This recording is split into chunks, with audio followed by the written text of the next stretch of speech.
una pincelada muy dramática de cuál es la condición precisamente de las mujeres que son madres y que se encuentran en esta circunstancia.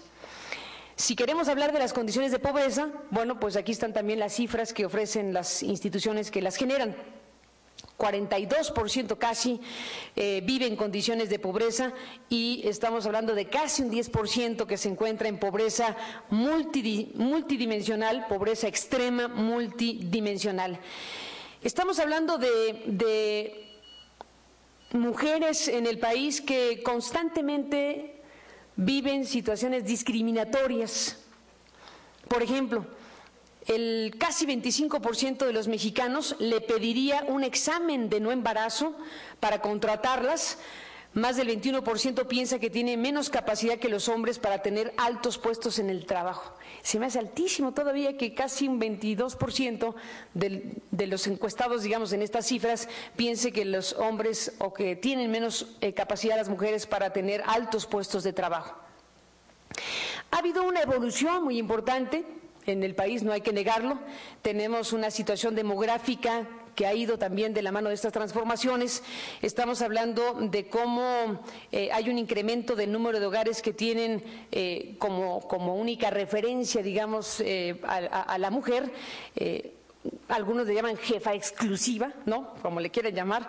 Hogares en los que es una mujer quien tiene la principal responsabilidad de proveer de los recursos necesarios para sostener a los integrantes de una familia. Eso es lo que le hace llamar a los expertos esto de la jefatura de familia, o sea, el que pone el recurso para el sostenimiento de la familia. Estamos hablando también que hay otros factores muy importantes respecto a la condición actual de las mujeres, a la evolución demográfica, a la evolución cultural y a temas como la migración, por ejemplo. El tema de la migración es un tema muy importante porque ha rediseñado de alguna manera la composición de las familias mexicanas o de millones de personas en este país. Estamos hablando que la migración, que no es solamente masculina, pero que inicialmente, digamos, tenía una carga fundamentalmente masculina, ahora ha habido un crecimiento muy alto de migración femenina, pero en algún punto de esta evolución quedó desfasado en términos de la configuración anterior el tema de hombres y mujeres componentes de una familia.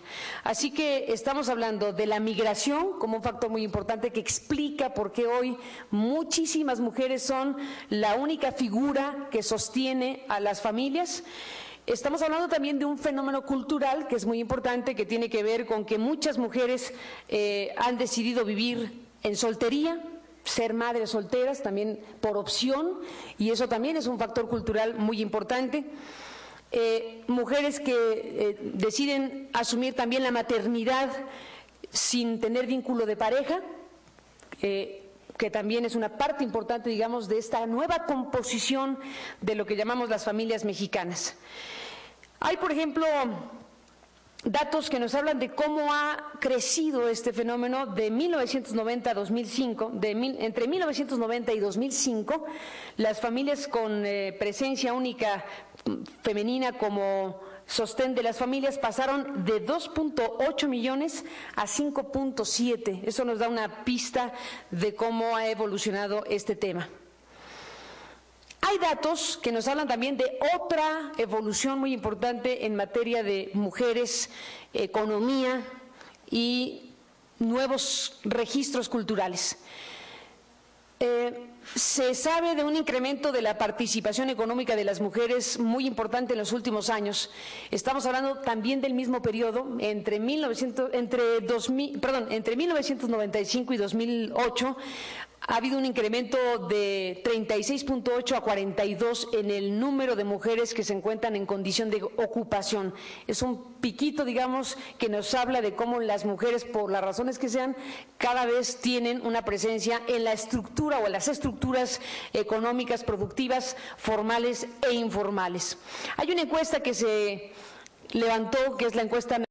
Hay una encuesta que se levantó, que es la encuesta nacional de ocupación y empleo de 2009, que nos habla de cómo en el segundo semestre de 2008 estamos hablando de 35,000 mujeres que perdieron su trabajo, con lo cual en el tercer trimestre pues la población desocupada llegó a cifras muy importantes. Hablar de la desocupación también nos habla de que estuvieron ocupadas. Es decir, hay esa movilidad, pero nos habla de cómo mujeres han tenido cada vez más presencia en porcentaje en las estructuras formal e informalmente establecidas.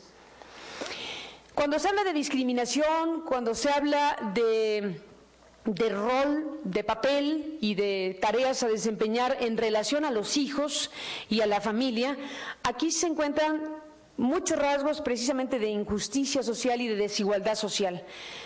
Hay un enorme número de mujeres en el país ocupadas que no tienen la más mínima prestación de ningún tipo. Ya no digamos remuneración, porque aquí tenemos un problema que no es de México, sino del mundo, que es la aportación que realizan millones de mujeres a la generación de riqueza en los países, que no tiene la más mínima remuneración formal. No lo traje aquí, pero hubiera estado bueno para comentarlo. Hace algún tiempo alguien tuvo la idea de traducir o de monetizar cuánto se le tendría que pagar a una ama de casa si se identificaran sus tareas. ¿Cuánto le pagaríamos a una mesera, a una mucama, a una cocinera? Todas las tareas que realiza, pago por hora, ¿no? Para que no se enoje Javier Lozano. Bueno, si lo tasamos así, pago por hora o pago por 15 minutos como el estacionamiento, bueno, se hacía una aritmética, digámoslo así, con la cifra que quieran, pues, pero si le pusiéramos una traducción monetaria, bueno, pues la actividad doméstica que recae en el 98% en las mujeres, tendría evidentemente pues que considerarse. Es un debate mundial, es un debate muy importante en el mundo, cómo imaginar siquiera lo que significaría que en un diseño económico y social pudiera también establecerse ese mecanismo de retribución para una tarea que evidentemente contribuye fundamentalmente a la propia generación de riqueza, porque no nos digan que no genera las condiciones necesarias para la producción de riqueza todo lo que hacen millones de mujeres en sus casas, desde lavando los vidrios, cuidando niños. Toda la implicación económica del trabajo doméstico es evidente, no retribuida y a veces ni siquiera reconocida socialmente. Que eso es otro tema, porque primero no hay retribución económica en este diseño cultural y económico. Y segundo, precisamente por eso hay también una minusvalía de las propias mujeres a esas tareas. ¿Cuántas veces no les ha tocado alguna charla, por ejemplo, que llegan a algún lugar? Y en ese lugar hay una mesa y en esa mesa hay mujeres, hombres y lo que sea. Y le toca a usted platicar con alguien aquí al lado y usted, pues mucho gusto, ¿cómo le va? Y usted a qué se dedica, bueno, pues yo lo que sea. ¿Y usted qué hace? No, pues yo estoy en mi casa, yo no me dedico a nada. Y esa respuesta se puede oír muy frecuentemente. Pues nada, estoy en mi casa. Y uno dice, ¿y qué hace en su casa? Entonces, hay una situación incluso no reconocida ni asumida por millones de mujeres que encuentran que esa tarea, pues hay que hacerla porque es obligación de hacerla. Y va implícito, va intrínseco en mi condición de mujer y lo tengo que hacer, pero no tengo ni yo misma la conciencia de que debe ser reconocido y valorado y colocado como una aportación a la sociedad, a la familia y a mí misma. Ahí empieza una buena parte de esto que no logramos revertir del todo, porque tiene que ver con esto que está en las entrañas de la sociedad y que tiene que ver con estas estructuras culturales que no han podido desmontarse. Por eso cuando uno ve, por ejemplo, en la televisión algún anuncio de pañales o de alguna cosa así, que algún publicista audaz o vanguardista se le ocurre poner al hombre cambiando el pañal, bueno, hay que aplaudirle, hay que echarle una porra, hay que hacer algo porque los códigos culturales están absolutamente enraizados y lo vemos raro, lo vemos extraño, el hecho de que eso que nos ha tocado hacer, entre comillas, a las mujeres durante miles o siglos o lo que sea, es algo que se tiene que distribuir. La incorporación de los hombres y del resto de la familia a las tareas domésticas es algo ineludible si queremos de verdad una sociedad distinta. Y que se repartan la chamba afuera y la chamba adentro y tú pones la mesa y yo hago la cocina y eso pues suena muy bien y suena indispensable para un rediseño cultural en donde las mujeres tengamos el terreno y el espacio apropiado, igualmente para nuestra diversión, para nuestro esparcimiento, para respirar distinto, para tener, por supuesto, una familia en las condiciones que uno quiere, etcétera, pero el tema de la distribución. México tiene muchos problemas, entonces el de la distribución del ingreso y de la riqueza, pero también tiene un problema de la distribución de los quehaceres, de la distribución de todo lo demás. Así que estamos aquí frente a un panorama bastante amplio que va implicando efectivamente muchas cosas.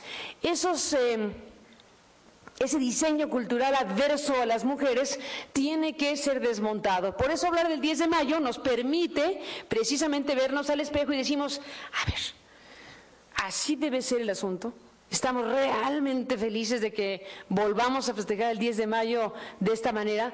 Volvemos año tras año a reproducir al infinito esto que al final de cuentas tenemos que revisar para que al final podamos tener, insisto, una estructura social, personal y familiar distinta a la que hoy domina a nuestro país.